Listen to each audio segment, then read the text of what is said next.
And we're back at the 6.5 on the road here at the Zoholics Conference in Austin, Texas. There will be no cowboy hats. There will be no boots. Oh. There will be much talk about software and data. And I think we could merge them. We merged them last night. I was wearing a cowboy hat. About last night. We got a great guest. We do. Lisa Martin here with Corey Johnson. We've got Josh Corson here from OP360, a customer of Zoho's. He is the SVP of Data Science and Analytics. Josh, great to have you on the program. Thanks for joining us. Yeah, thanks for having me. So give the audience a little bit of a backstory on OP360. I know that you're business process outsourcing, but exactly. Yeah, great question. We are full service outsourcing shop. So anything that a client would want to potentially outsource, we do a lot of customer service, back office functions, AI operations, just any team that, a company is looking to get more efficient with, find a partner that can maybe do it for a little bit more cost affordable approach. We'll build custom teams to do that. We have 10 locations across 3 continents. Most of our staff is in the Philippines. Okay. And then we have an operation down in Colombia as well, and then India. Really? Colombia. And there's a lot of growth. I was reading on the website, nearly 60% year-on-year growth over the last 4 years. Yeah. So when some of the other executive leadership team had joined the company back in 2019, we were about 500 staff. We're now close to 5,000. Wow. Yeah. So been great growth over the last 5 or 6 years, and Zoho I think has been a great, tool for us to manage a lot of that growth. So it's interesting because it sounds like you're in a position to go to companies and see what tools they've got. And to standardize around Zoho is an interesting choice. What do you guys get out of that?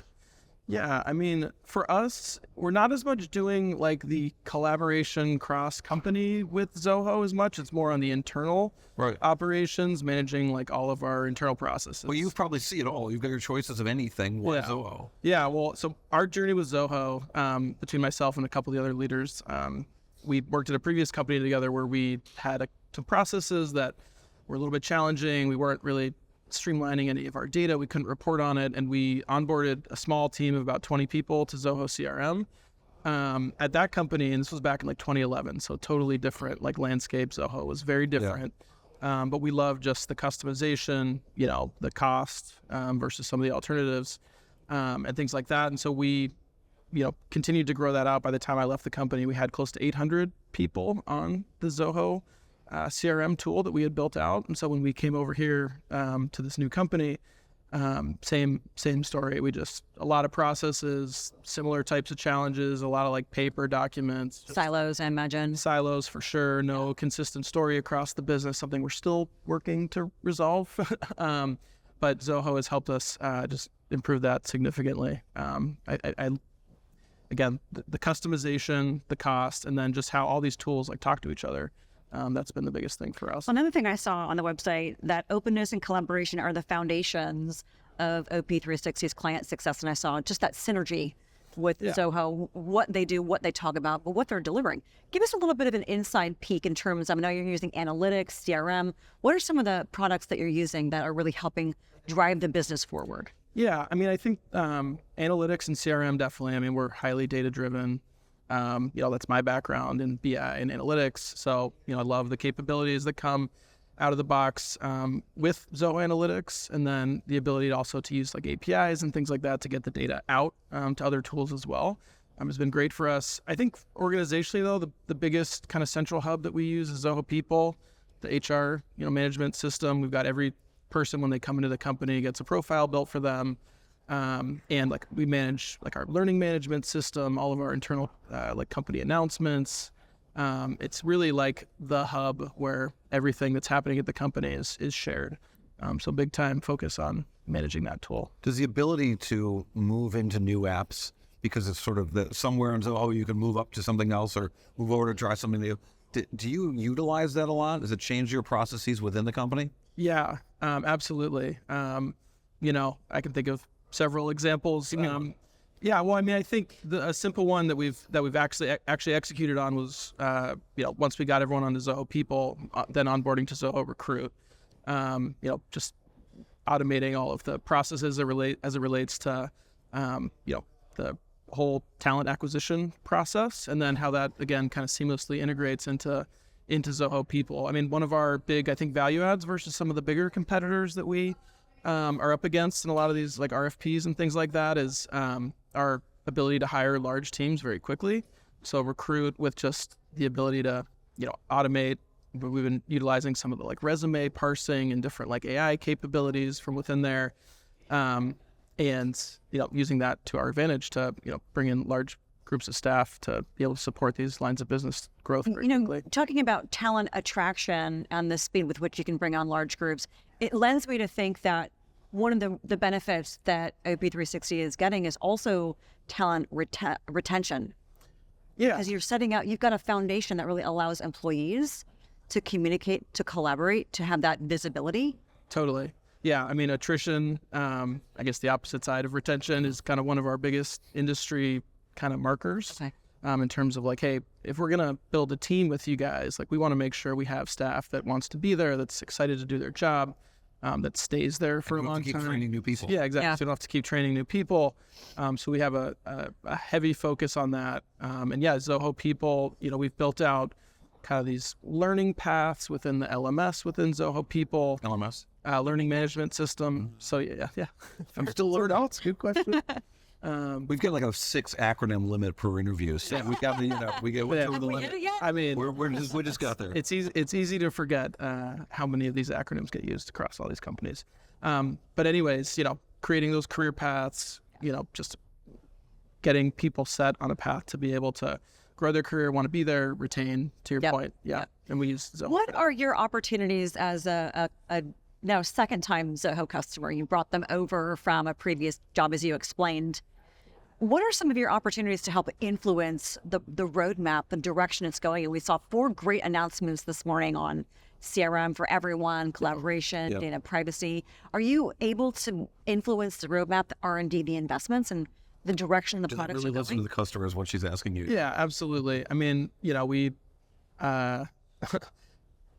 we have a great relationship with the Zoho support team because we are frequent users of the support tool, and we have been able to influence. A lot of the times it's bugs and things that we uncover just by really beating up the tool and finding little issues, but we found them to be very responsive, proactive, and really they do listen to the customers. Absolutely.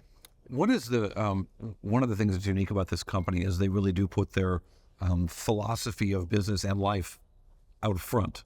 Some companies have it behind, some companies have it kind of somewhere. But I wonder what that's like for you as a customer, where at some point I just want the software to work. On the other point, you've got a company that really does have some strongly voiced values. Yeah. I feel like you mentioned at the beginning of the interview, I mean, we're a company that similarly kind of strives to have strong values and, use that as kind of our guiding principle in how we operate. So, I mean, I think it's great. I mean, at the end of the day, if the software doesn't work, that's a different problem. But I feel like the values and stuff that Zoho shares and like I said, the proactiveness and the ability to, fix things that are wrong, and then the innovation constantly, it seems like pushing the envelope, especially since I've seen it, coming back to Zoho for the second round.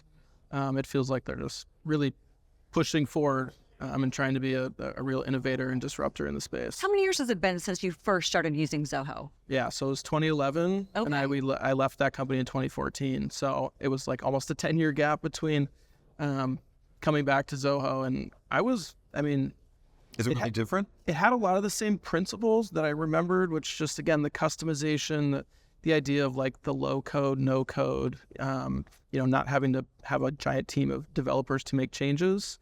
That was all still in place, but the features were just, significantly improved, more integrations to third-party tools. So, it had definitely significantly changed. And now, in the last 18 months with the rise of Gen AI and everyone is on the AI bandwagon and boat and trying to figure out, what do you think of Zoho's AI strategy? Do you know much about it? What are some of your thoughts about how they're approaching it and doing so in a secure way for the benefit of their customers? Yeah, I think the native integration of AI to different software platforms is such a benefit to the customer. Not having to build your own custom stuff or go to a third-party app and try to integrate it and the additional costs that come along with that. So I'm very excited to see, all the integration that the team is working on. I had a chance to talk to some folks yesterday about, some of those things that are coming. And I think it'll be a great benefit to us. I mean, we're in our business certainly very hyper-focused on AI and kind of what that's going to do to change the customer service space. So we're looking to leverage it as much as we can, really walk the walk, not just talk the talk.